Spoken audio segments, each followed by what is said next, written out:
Shalom, shalom frères et sœurs. Nous sommes à notre rendez-vous habituel Vitamine spirituelle. Et aujourd'hui, je voulais partager avec vous sur le thème de la puissance de la parole. Laissez-moi vous parler de cette parole qui est tirée de 1 Jean chapitre 1 verset 4. Au commencement était la parole et la parole était avec Dieu et la parole était Dieu. Elle était au commencement avec Dieu. Toutes choses ont été faites par elle, et rien de ce qui a été fait n'a été fait sans elle. En elle était la vie, et la vie était la lumière des hommes. Parole du Seigneur, nous rendons grâce à Dieu. Aujourd'hui, en cette fête du Saint-Sacrement, chers frères et sœurs, je viens échanger avec vous sur notre parole, sur ce que nous devons dire, sur ce que nous devons faire. Parce que la parole a de la puissance. Et le psaume 33, verset 6 nous dit, « Les cieux ont été faits par la puissance de l'Éternel, par la parole de l'Éternel, et toute leur armée par le souffle de sa bouche. » Mon frère, ma soeur, toi qui connais Jésus, toi qui es cohéritier avec le Christ, souvent, nous faisons ou nous disons des paroles qui ne construisent pas. Aujourd'hui, en tant qu'enfant de Dieu, en tant que baptisé dans le Christ, nous devons faire attention à notre parole parce que notre parole a de la puissance.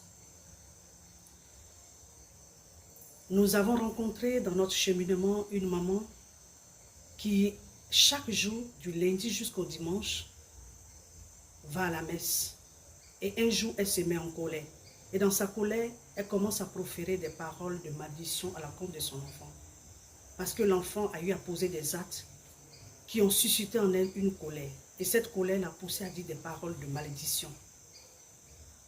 Et ces paroles étaient tellement fortes que dans le cheminement de son fils, quand il grandissait, cette parole a suivi l'enfant jusque dans tout son parcours.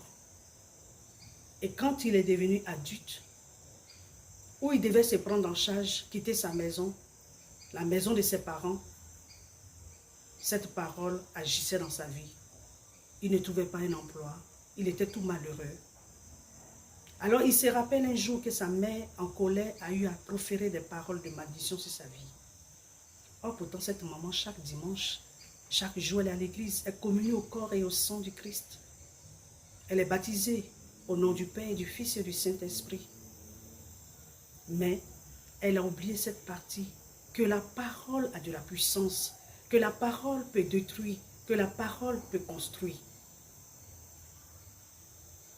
Nous devons faire attention à ce que nous disons. Un époux, quand il parle avec son épouse, même étant en colère, il doit faire attention à ce qu'il dit. Une mère qui parle à son enfant doit faire attention à ce qu'elle dit. Ou une discussion s'éclate entre ton frère ou ta soeur, dans les membres de ta famille, et dans la colère, on profère des paroles de malédiction. La parole a de la puissance. C'est pourquoi nous devons faire attention à ce que nous devons dire. La Bible nous dit que avant de dire quelque chose, nous devons tourner notre langue d'abord 7 fois avant de donner une parole.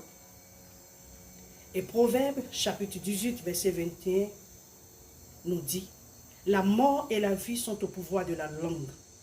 Quiconque l'aime en mangera les fruits. » La puissance de la parole de Dieu. Ma parole n'est-elle pas comme un feu, déclare l'Éternel, comme un manteau qui pulvérise la roche. Il arrive par moment où on se lève le matin, on n'est pas de bonne humeur.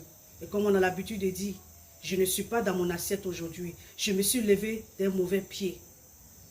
Mais quand tu es enfant de Dieu, que tu es dans la lumière du Christ et que tu fais attention à ta parole, quand tu te lèves le matin, que tu vois que tu n'es pas de bonne humeur, tu n'as pas bien dormi, tu t'es pas bien reposé la nuit et que la journée commence mal pour toi, Tu dois commencer à regarder à ton modèle qui est Jésus-Christ en lui disant, Seigneur, aide-moi pour cette journée. Je crois en ta parole et ce que ta parole est vérité.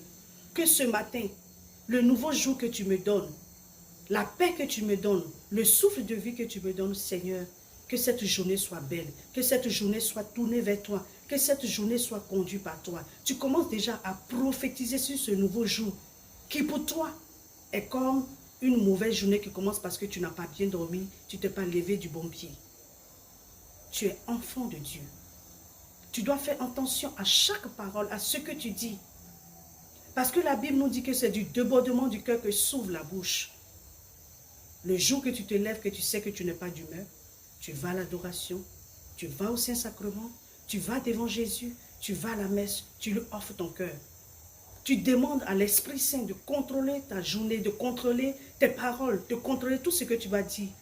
Mais peut-être que cette journée-là sera une journée où il y a des personnes qui vont te dire des paroles blessantes, des paroles méchantes. Mais toi, tu dois garder cette lampe allumée. Tu dois garder, parce que la parole de Dieu nous dit que la parole de Dieu est comme une lampe à nos pieds qui nous éclaire. Elle éclaire nos vies, elle éclaire nos sentiers. La parole peut construire, elle peut détruire. C'est pourquoi nous sommes invités à vivre et à demander au Seigneur de nous éclairer.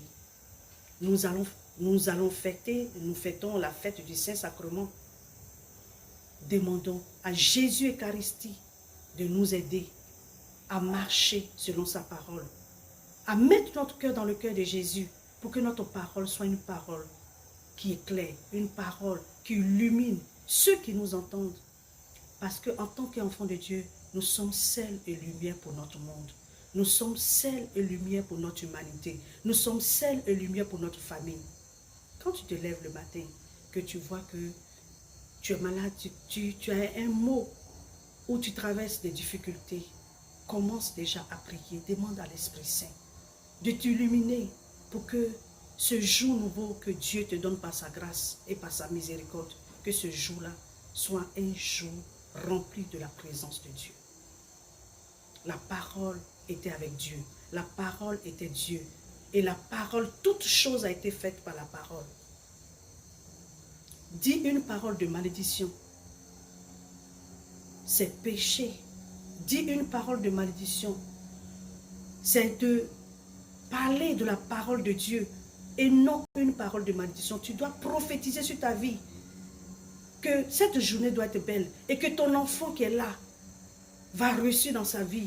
Même si tu es en colère, tu dois lui dire, tu dois te calmer. Tu préfères même te taire que de donner une parole de malédiction. Chers frères et sœurs, en écoutant ce temps de partage, cette vitamine spirituelle, ça nous invite simplement à faire attention à notre parole, à faire attention à ce que nous disons, parce que notre parole peut construire, notre parole peut détruire. Quand ce jour, l'Esprit Saint nous aide, la lumière du Christ, la parole de Dieu nous aide, tout instant de notre vie, pour que nous soyons ces Christ, ces petits Christ qui marchent dans la lumière. Nous devons témoigner de la lumière du Christ. Nous devons être des chrétiens joyeux. Nous devons être des chrétiens qui communiquent la lumière de Jésus par notre parole et par nos actes. Dis une parole de malédiction quand ton frère ou ta soeur, parce que tu es en colère. La Bible nous dit que si tu dis à un de tes frères ou à une de tes soeurs qu'il est fou, la gêne est mieux pour toi. Alors, puisque nous sommes en marche à la suite de Jésus-Christ, nous sommes dans les pas de celui-là même qui nous a montré le chemin. Nous aussi, nous sommes invités à demeurer avec le Christ, à demeurer dans sa lumière. Et ensemble, frères et sœurs, nous allons prier, nous allons demander à l'Esprit Saint de nous aider pour que chaque jour, que nous voulons dire une parole, que ce soit une parole qui construit, que ce soit une parole qui apporte de la paix, que ce soit une parole qui apporte de la joie. Saint-Esprit de Dieu, aide-nous à marcher, à vivre selon la parole de Dieu Aide-nous à être des lumières pour notre entourage, pour nos familles, pour nos enfants et pour tous ceux qui nous entendent. Que chaque fois que nous allons nous lever le matin, que nous puissions prophétiser sur notre vie lorsque nous voyons que la journée ne sera pas belle, que l'Esprit de Dieu nous guide, qu'il nous aide par l'intercession de la Sainte Vierge Marie, notre Mère.